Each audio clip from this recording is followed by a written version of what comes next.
Hi friends, आज मैं आपको परी के जादुई लड्डू की एक कहानी बताने वाली हूँ। तो चलिए देखते हैं। लेकिन उससे पहले अगर आपने हमारे चैनल को सब्सक्राइब नहीं किया तो प्लीज़ सब्सक्राइब कर दीजिए और हाँ, बेल आइकन को ऑन कर दीजिए। लड्डू नगर गांव में गणपत राय अपने परिवार के साथ रहता था। गणपत राय का परिवार बहुत ही गरीब था, इसीलिए उनके पास ज़्यादा जमा पूंजी नहीं थी। गणपत राय की एक बहुत ही सुंदर बेटी थी जिसका नाम नैना था।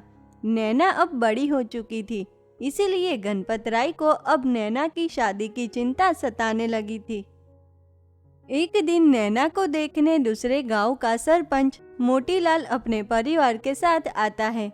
नैना को देखकर मोतीलाल गणपत राय से कहता है, गणपत राय, हमें आपकी बेटी तो अच्छी लगी, इसीलिए हम ये रिश्ता करने के लिए तैयार हैं। लेकिन मोहन हमारा इकलौता बेटा है, इसीलिए हम तो बड़े ही धूमधाम से मोहन की शादी करेंगे और बारात में भी बड़े बड़े लोग शामिल होंगे। इसीलिए गणपत राय जी, बारात में आए लोगों की खातिरदारी में कोई भी कमी नहीं रहनी चाहिए, ठीक है? और हाँ, शादी के खाने में भी देसी घी के लड्डू ही बनने चाहिए, याद रखना। अगर बारात में आए मेहमान की खातिरदारी में थोड़ी भी कमी रह गई तो मैं उसी वक्त पूरी बारात को वापस ले जाऊंगा और शादी भी तोड़ दूंगा, ठीक है? मोतीलाल की यह बात सुनकर गणपत राय कहता है, नहीं नहीं समधी जी, आप फिक्र मत करो, मैं कुछ भी करूंगा, लेकिन अपनी बेटी की शादी में कोई भी कमी नहीं रहने दूंगा। आप फिक्र मत कीजिए। मैं बारात में आए मेहमानों के स्वागत में कोई भी कमी नहीं रहने दूंगा। आप जैसा चाहते हैं वैसे ही शादी होगी।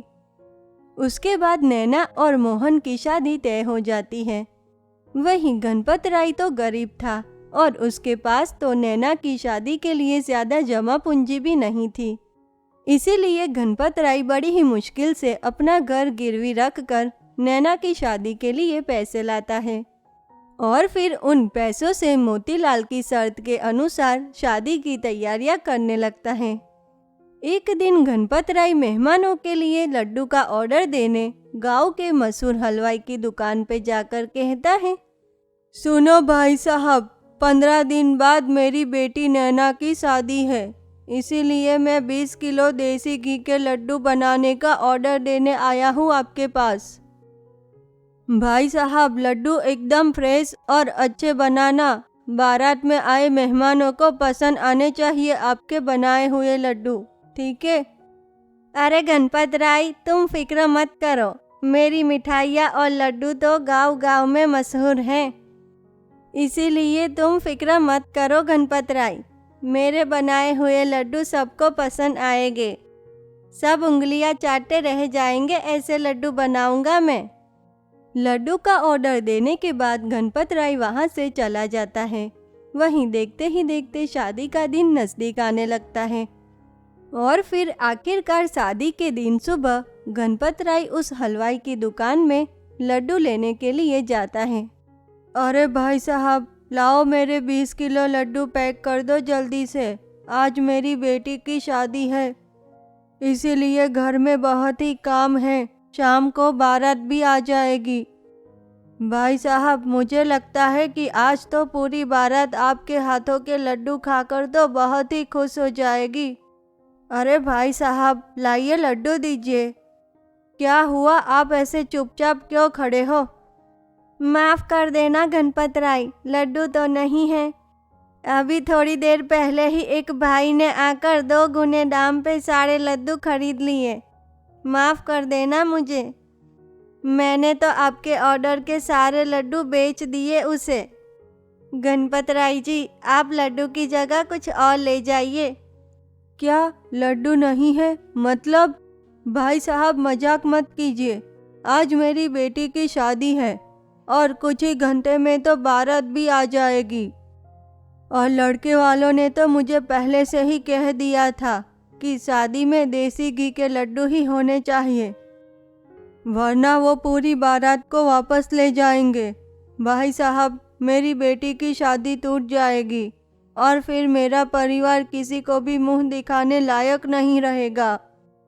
भाई साहब, मैं आपके आगे हाथ जोड़ता हूँ, मुझे मेहमानों के लिए लड्डू दे दीजिए।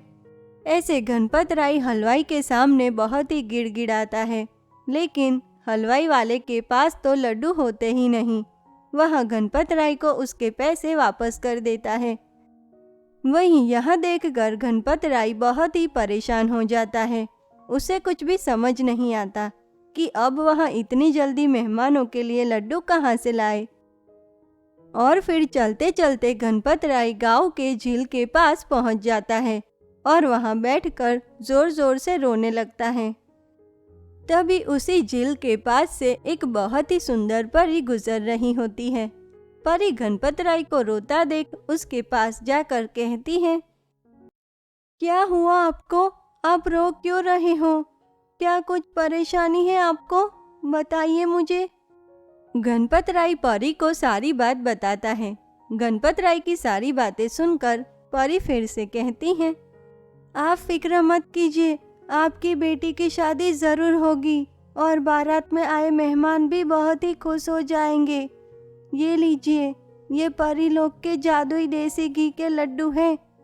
ये लड्डू जादुई हैं, इसीलिए कभी खत्म नहीं होंगे।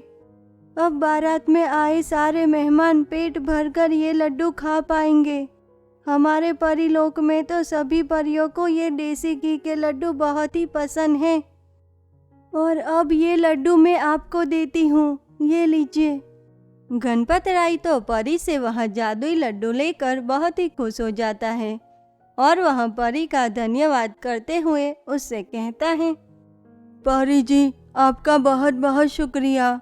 आज आपकी वजह से मेरी बेटी की शादी टूटने से बच जाएगी। इसीलिए परी जी, मैं आपसे विनती करता हूँ कि आप भी मेरी बेटी की शादी में शामिल हो और उसे आशीर्वाद दीजिए।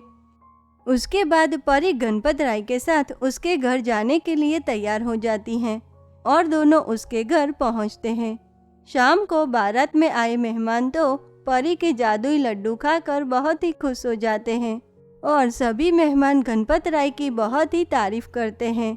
वहीं यहाँ देखकर मोतीलाल भी बहुत ही खुश हो जाता है।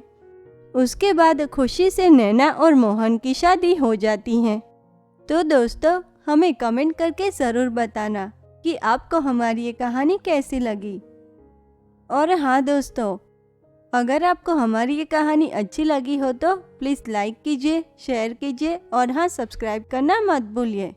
तो चलिए मिलते हैं ऐसी ही एक और नई अनोखी कहानी के साथ। तब तक के लिए धन्यवाद।